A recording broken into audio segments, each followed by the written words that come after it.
privilege to be able to get a chance in time to kind of like communicate with you ngalezi zinto. Isikhathi esihle esisinikezwe uNkulunkulu nakalokhu ukuba sikwazi ukuzokhuluma ngezwi sizohlephulelana umbhalo sizwe ukuthi ezweni kaNkulunkulu iziphi izinto esiyitholayo nesizizwayo. Babazalwane, silapha encwadini kaLuke chapter number 11 verse number 1. Kule ncwadi kuqhamuka one of ama-disciples kaJesu. Luke chapter 11 verse 1 lithi iBhayibheli lami, ngelinye ilanga uJesu eseqedile ukukhuleka endaweni ethize, omunye wabafundi bakhe weza kuye wathi, Nkosi, sifundise ukukhuleka njengokuba noJohane wabafundisa abafundi bakhe. Amazwi lawa abuyela nami emuva kulento yokuthi uma sibuka bazalwane indlela izinto ezenzeka ngayo, sibuka indlela izinto eziyiyo, sibuka indlela izinto the way in which things have become lesikhathi. Izinto zenzeka ngendlela eziningi kulezi insuku, kodwa sinothisa lento zingane zesikole eSouth Africa yonke ukuthi ayikho into esemqoka njengokuthi ubuyele kubantu abayazi indlela uyobuza ukuthi kwenziwa kanjani. Khumbula ukuthi uJesu meselecta ischeme sabafundi, abantu ababe kwi-system, abantu ababe kwi-system kodwa ebenefit abanye kodwa abanye ngaba-benefit, abantu ababe kwi-system ababe iphilela bona.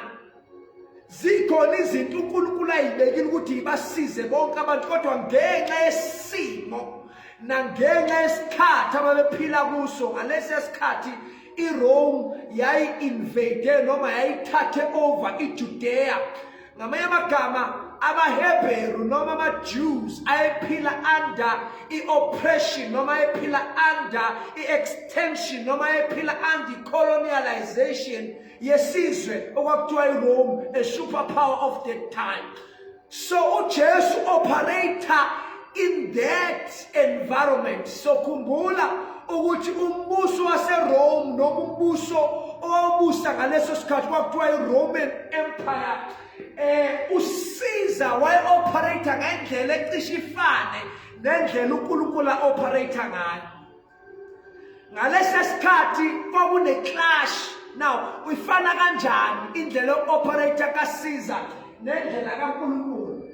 Sizokhumbula bazalwane ukuthi uSiza wayehlala eRome, abese yathumela umuntu ozobusa abe i-tribune noma abe i-representative kaSiza eJudea. Abe uSiza eJudea ayi-represent iRome eJudea, kodwa iJudea lingekho eRome, kodwa iRome iseRome, kodwa iRome iphinde ibe seJudea.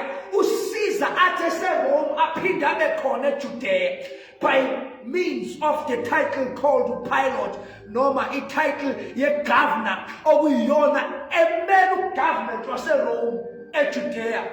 Noma uSiza engekho eJudea eseRome, kodwa ngenxa ye-governor. So noNkulunkulu operator kanjalo. Uthe uNkulunkulu esezulwini, kodwa kube khona i-delegation, kube khona i-system noma i-hierarchy of leadership ayi-delegatayo ukuthi ibe khona la yena engekho khona, kodwa abe khona through labo bantu abadelegatile. So kuyileyo system enjengaleyo-ke kukhona abanye abam-opposayo uPilate, abayi-opposayo le ndlela okubuswa ngayo, abayi-opposayo le system okubuswa ngayo. So sesizwa ngoCaiphas, the high priest, okwakuyibona babe in charge ngaleso sikhathi, okwakuthiwa kwakwenziwa izinto eziningi, isimo indlela esase sicorrupte ngayo isystem, noma isystem yayisi-undergoe the test of time, noma yayi-undergoa the test of time. Izinto uNkulunkulu ayemisile seyicontaminathwe imikhuba nemisebenzi yabantu, sekuxubene ukukholwa nepolitiki namandla, sekuxubene yonke into isilapho. Uyabo manje sengasekho ukuhlukaniseka kokuthi abakholwa laba bangakholwa. Sekhona izinto ezenziwayo uma usukuma ufunda incwadi iBhayibheli okuyincwadi elungileyo, sekhona abantu abakwazi nalokucriticize ngisho usuphakeme nangezwi. Izimo ezazenzeka phakathi khona lapho kukhona nabagulayo bengalashwa muntu, awakuthiwa bagula o-30 years, bazalwane umuntu egule nomopho kodwa ungalashwa muntu. Phakathi kwalapho kukhona abaqoqa intela, befika kuwena uhluphe kunjalo, bazofuna intela kuwe unjalo and keep you bound. Phakathi kwalokho kukhona owesifazane okuthiwa wahamba nje oxotsheni, bamletha abakholwayo ngoba bona bekwazi ukuyifihla into zabo. Lo ngoba esebanjiwe kufuneka ahlulele ukuze siphuve thina esingabanjwanga ukuthi simsulo. Isikhathi esasinjalo la khona umuntu wesifazane wayeyiproperty. Phakathi kwalokho kukhona nalomunye wesifazane kwakuthiwa uMary. Okuthiwa uMary wayizalwa iprince la emzalwa kwakuyikhehlela seligugile, lahamba lamshiya nomyeni. Umyeni lo mesebona ukuthi ubaba kasekho, usethatha i-advantage yokuthi amafa lawa vele abizayo, ngoba ngalesiya sikhathi umuntu wesifazane wayedinga i-credit yomuntu wesilisa. Umuntu wesifazane wayengenalo igama, umuntu wesilisa engekho, either indodana yakhe noma isigqila sakhe noma umuntu omngenile noma umyeni wakhe. Kodwa there must be a man somewhere, somehow around the woman in order for a woman to have some sort of class or status or name to do with her. Isikhathi sasinjalo, isikhathi sasinzima bazalwane lakho, ongasukume nento enhle kodwa kuphambaniswa amagama, into yakhe igcina isiyimbi. Usukume nombono omuhle ongasiza bonke abantu kodwa kuqala ukuthi lo mbono wakho muhle ukuthi nje uzosuka uphazamisa izinto zethu. Lo mbono wakho uright, lezi zinto ozanazo, lama ideas ozanawo mahle kodwa manje azonyakazisa abantu abasemandleni. Ngani noma uyayizwa lento engizama ukuyisho ukuthi ufika nento right kodwa manje lento izophuca abanye isinkwa sabo, noma lento izobasiza abaningi kodwa manje wena uyitshela ukuthi iresistwa. Now this is even deeper. Ayisaresistwa i-colonialism yaseRome.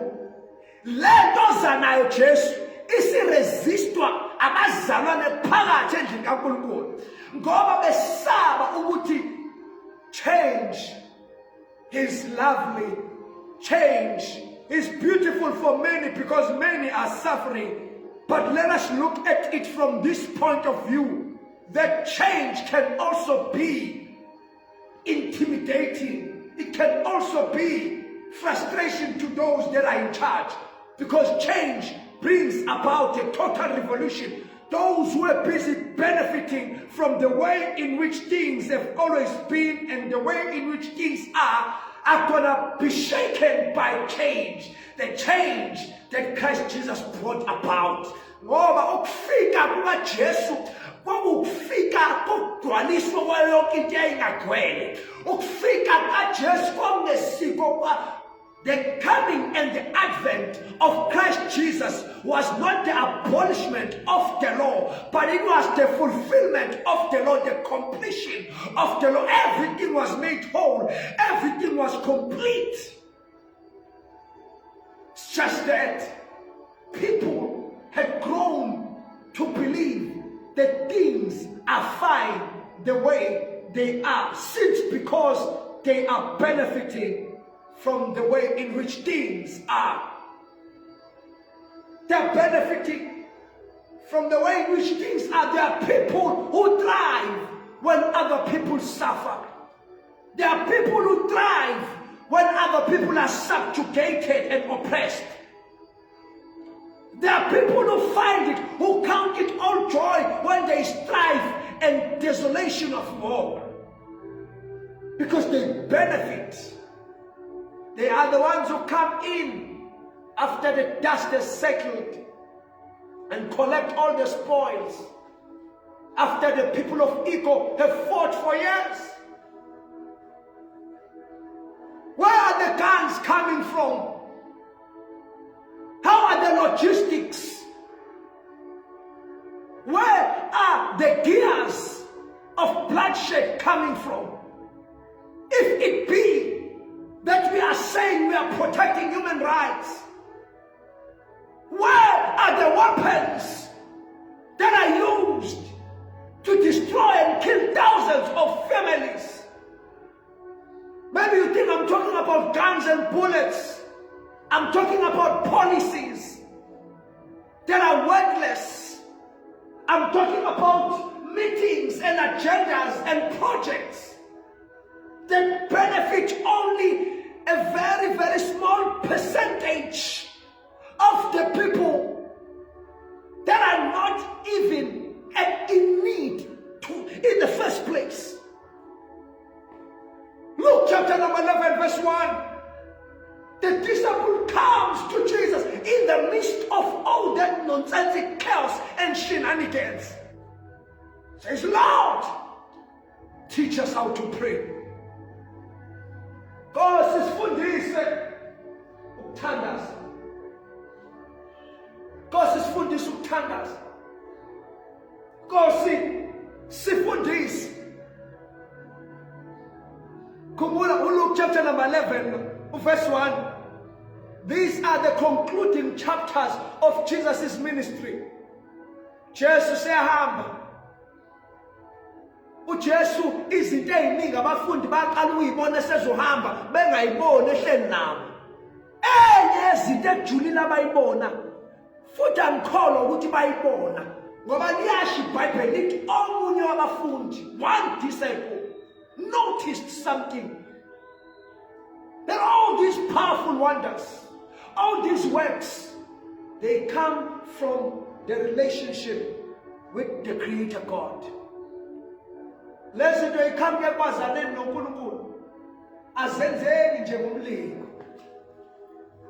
Zenzeki ngomlingo.